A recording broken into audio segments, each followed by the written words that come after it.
ನಮಸ್ತೆ ಸ್ನೇಹಿತರೆ, ಶಕ್ತಿ ಚಾನೆಲ್ಗೆ ಸ್ವಾಗತ. ಹೇಗಿದ್ದೀರಾ ನೀವೆಲ್ಲರೂ ಚೆನ್ನಾಗಿದ್ದೀರಾ ಅಂತ ನಾನು ಭಾವಿಸ್ತೀನಿ. ಇವತ್ತಿನ ರೆಸಿಪಿ ಹೂಕೋಸು ಮತ್ತು ಹಸಿ ಬಟಾಣಿ ಹಾಕ್ಬಿಟ್ಟು ಗ್ರೇವಿ ಮಾಡೋದು ಹೇಗೆ ಅಂತ ನಾನು ತೋರಿಸ್ಕೊಡ್ತೀನಿ. ಇದು ಚಪಾತಿ, ಪೂರಿ, ಪರೋಟ, ರೋಟಿಗೆ ಬಹಳ ಚೆನ್ನಾಗಿರುತ್ತೆ. ನೀವು ಒಂದು ಸಾರಿ ಟ್ರೈ ಮಾಡಿರಿ. ಹೊಸದಾಗಿ ಯಾರು ನನ್ನ ಚಾನಲ್ನ ನೋಡ್ತಿದ್ದೀರಾ ಪ್ಲೀಸ್ ಸಬ್ಸ್ಕ್ರೈಬ್ ಮಾಡ್ಕೊಂಡು ನೋಡಿರಿ ಮತ್ತು ಬೇರೆಯವ್ರಿಗೂ ಕೂಡ ಶೇರ್ ಮಾಡಿರಿ. ಈಗ ಹೇಗೆ ಮಾಡೋದು ಅಂತ ನಾನು ತೋರಿಸ್ಕೊಡ್ತೀನಿ. ಇವಾಗ ನಾನು ಚಿಕ್ಕದು ಕಾಲಿಫ್ಲವರ್ ತೊಗೊಂಡಿದ್ದೀನಿ, ಅಂದರೆ ಹೂಕೋಸು ತೊಗೊಂಡಿದ್ದೀನಿ. ಇವಾಗ ಅದಕ್ಕೆ ಬಿಸಿನೀರನ್ನ ಹಾಕ್ತೀನಿ. ಚಿಕ್ಕದಾಗಿ ಕಟ್ ಮಾಡಿಬಿಟ್ಟು ಹೂಕೋಸನ್ನ ಅದಕ್ಕೆ ಬಿಸಿನೀರನ್ನ ಹಾಕ್ತೀನಿ. ಬಿಸಿನೀರು ಹಾಕಿದ ಮೇಲೆ ಒಂದು ಅರ್ಧ ಚಮಚ ಅರಿಶಿಣದ ಪುಡಿ ಹಾಕ್ತೀನಿ. ಸ್ವಲ್ಪ ಉಪ್ಪು ಹಾಕ್ತೀನಿ. ಉಪ್ಪು ಹಾಕ್ಬಿಟ್ಟು ಚೆನ್ನಾಗಿ ಮಿಕ್ಸ್ ಮಾಡ್ತೀನಿ. ಯಾಕೆ ಅಂತಂದರೆ ಇದರಲ್ಲಿ ಸಣ್ಣ ಸಣ್ಣ ಹುಳ ಇರುತ್ತೆ. ಈ ಥರ ಮಾಡೋದ್ರಿಂದ ಹುಳ ಎಲ್ಲ ಹೊರಟೋಗುತ್ತೆ. ಈ ಥರ ಮಾಡಿದ ಮೇಲೆ ಒಂದು 5 ನಿಮಿಷ ಹಾಗೆ ಬಿಡಬೇಕು. ಈಗ ನೋಡಿ 5 ನಿಮಿಷ ಆದಮೇಲೆ ನೀರನ್ನೆಲ್ಲ ತೆಗೆದುಬಿಟ್ಟು ಈ ಥರ ಸಪ್ರೇಟ್ ಮಾಡಬೇಕು. ಇವಾಗ ಹಸಿ ಬಟಾಣಿನ ನಾನು ಒಂದು ಸ್ವಲ್ಪ ಬೇಯಿಸ್ಬಿಟ್ಟು ಇಟ್ಟಿದ್ದೀನಿ. ಒಂದು ಟೊಮೆಟೊನ ಪ್ಯೂರಿ ಮಾಡಬೇಕು. ನೀರು ಹಾಕದೇ ಪ್ಯೂರಿ ಮಾಡಬೇಕು. ನೋಡಿ ಈ ಥರ ಪ್ಯೂರಿ ಮಾಡಬೇಕು. ಈಗ ಒಂದು ಪಾತ್ರೆ ತೊಗೊಂಡು ಅದಕ್ಕೆ 3 ಸ್ಪೂನು ನಾನು ಖಾರದ ಪುಡಿ ಹಾಕ್ತೀನಿ. 2 ಸ್ಪೂನು ಧನಿಯಾ ಪುಡಿ ಹಾಕ್ತೀನಿ. 1 ಸ್ಪೂನು ಗರಂ ಮಸಾಲ ಪುಡಿ ಹಾಕ್ತೀನಿ.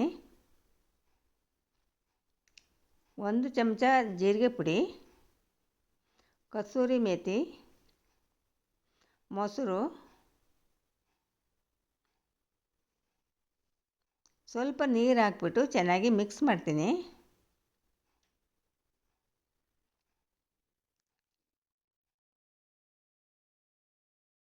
ಈಗ ಒಂದು ಅರ್ಧ ಚಮಚ ಅರಿಶಿಣದ ಪುಡಿ ಹಾಕ್ತೀನಿ. ಅರಿಶಿಣದ ಪುಡಿ ಹಾಕಿದ ಮೇಲೆ ಕೂಡ ಚೆನ್ನಾಗಿ ಮಿಕ್ಸ್ ಮಾಡ್ತೀನಿ.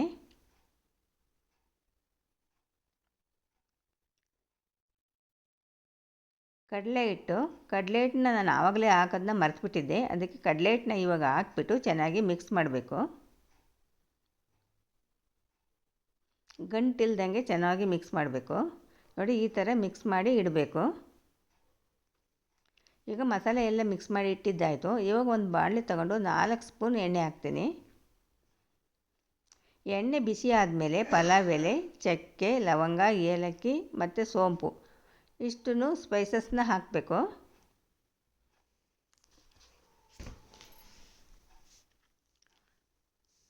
ಸ್ಪೈಸಸ್ ಹಾಕಿದ ಮೇಲೆ ಸಣ್ಣದಾಗಿ ಹೆಚ್ಚಿದ ಈರುಳ್ಳಿ, 2 ಈರುಳ್ಳಿನ ಸಣ್ಣದಾಗಿ ಹೆಚ್ಚಿಟ್ಟಿರೋ ಈರುಳ್ಳಿನ ಹಾಕ್ತೀನಿ. ಈರುಳ್ಳಿ ಸ್ವಲ್ಪ ಮೆತ್ತಗಾಗೋವರೆಗೂ ಮೀಡಿಯಮ್ ಊರಿನಲ್ಲಿ ಫ್ರೈ ಮಾಡಬೇಕು.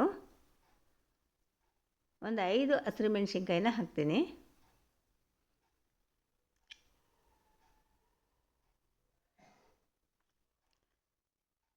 ಈಗ 1 ಸ್ಪೂನು ಶುಂಠಿ ಬೆಳ್ಳುಳ್ಳಿ ಪೇಸ್ಟು. ಮೀಡಿಯಮ್ ಊರಿನಲ್ಲಿ ಚೆನ್ನಾಗಿ ಮೆತ್ತಗಾಗಬೇಕು ಮತ್ತು ಶುಂಠಿ ಬೆಳ್ಳುಳ್ಳಿ ಪೇಸ್ಟ್ ಹಾಕಿದ್ದೀವಲ್ಲ ಅದು ಹಸಿ ವಾಸನೆ ಕೂಡ ಹೋಗಬೇಕು. ಚೆನ್ನಾಗಿ ಫ್ರೈ ಮಾಡಬೇಕು.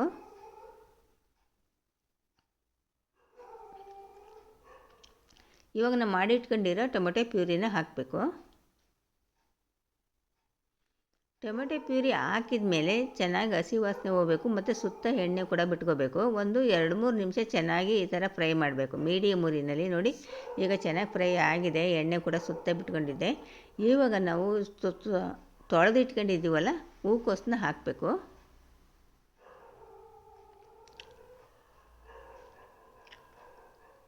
ಹೂಕೋಸು ಹಾಕಿದ ಮೇಲೆ ಮತ್ತೆ ಬಟಾಣಿ ಬೇಯಿಸಿ ಇಟ್ಕೊಂಡಿರೋ ಬಟಾಣಿನ ಹಾಕಬೇಕು.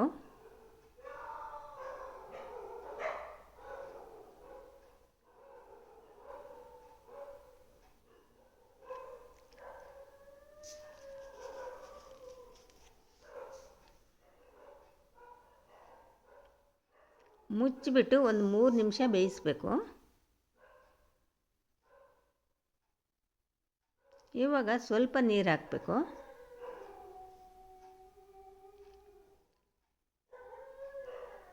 ಸ್ವಲ್ಪ ನೀರು ಹಾಕಿದ ಮೇಲೆ ಮತ್ತೆ ಮುಚ್ಚಳ ಮುಚ್ಚಿಬಿಟ್ಟು ಒಂದು 5 ನಿಮಿಷ ಮೀಡಿಯಮ್ ಊರಿನಲ್ಲಿ ಬೇಯಿಸಬೇಕು.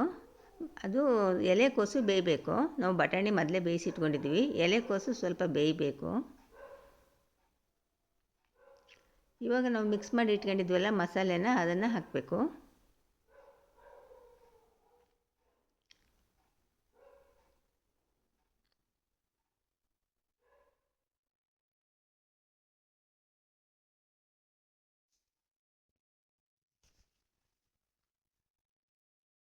ಉಪ್ಪು ಹಾಕಿ ರುಚಿಗೆ ತಕ್ಕಷ್ಟು ಉಪ್ಪನ್ನು ಹಾಕಬೇಕು. ಈಗ ಸ್ವಲ್ಪ ನೀರನ್ನ ಹಾಕಬೇಕು.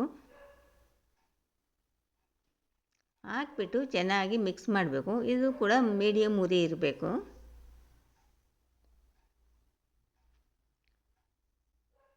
ಈಗ ಮುಚ್ಚಿಬಿಟ್ಟು ಒಂದು 5 ನಿಮಿಷ ಬೇಯಿಸಿರಿ, ಸಣ್ಣ ಉರಿನಲ್ಲಿ ಬೇಯಿಸಿರಿ. ಇವಾಗ ನೋಡಿರಿ ರೆಡಿ ಆಯಿತು. ಈಗ ಇದಕ್ಕೆ ಬೆಣ್ಣೆ ಹಾಕಿದರೆ ತುಂಬಾ ರುಚಿ ಇರುತ್ತೆ, ಭಾಳ ಚೆನ್ನಾಗಿರುತ್ತೆ ಬೆಣ್ಣೆ ಹಾಕೋದ್ರಿಂದವ.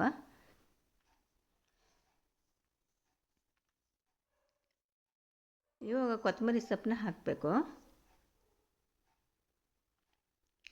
ಇವಾಗ ನೋಡಿರಿ ರೆಡಿ ಆಯಿತು. ತುಂಬಾ ಚೆನ್ನಾಗಿರುತ್ತೆ, ಚಪಾತಿ, ಪೂರಿ, ರೋಟಿಗೂ ಕೂಡ ತುಂಬಾ ರುಚಿಯಾಗುತ್ತೆ. ಖಂಡಿತ ನಿಮ್ಮ ಮನೇಲಿ ನೀವು ಒಂದ್ಸರಿ ಟ್ರೈ ಮಾಡಿ ನಿಮ್ಮ ಅನಿಸಿಕೆ ಅಭಿಪ್ರಾಯಗಳನ್ನ ಕಾಮೆಂಟ್ನಲ್ಲಿ ತಿಳಿಸ್ರಿ. ರೆಡಿ ಆಯಿತು. ಹೂಕೋಸು ಮತ್ತು ಬಟಾಣಿ ಮಸಾಲ ಗ್ರೇವಿ ರೆಡಿ ಆಯಿತು. ಈ ವಿಡಿಯೋ ನಿಮಗೆ ಇಷ್ಟ ಆದರೆ ಒಂದು ಲೈಕ್ ಕೊಡಿ, ಶೇರ್ ಮಾಡಿ, ನನ್ನ ಚಾನಲ್ಗೆ ಸಬ್ಸ್ಕ್ರೈಬ್ ಮಾಡಿರಿ.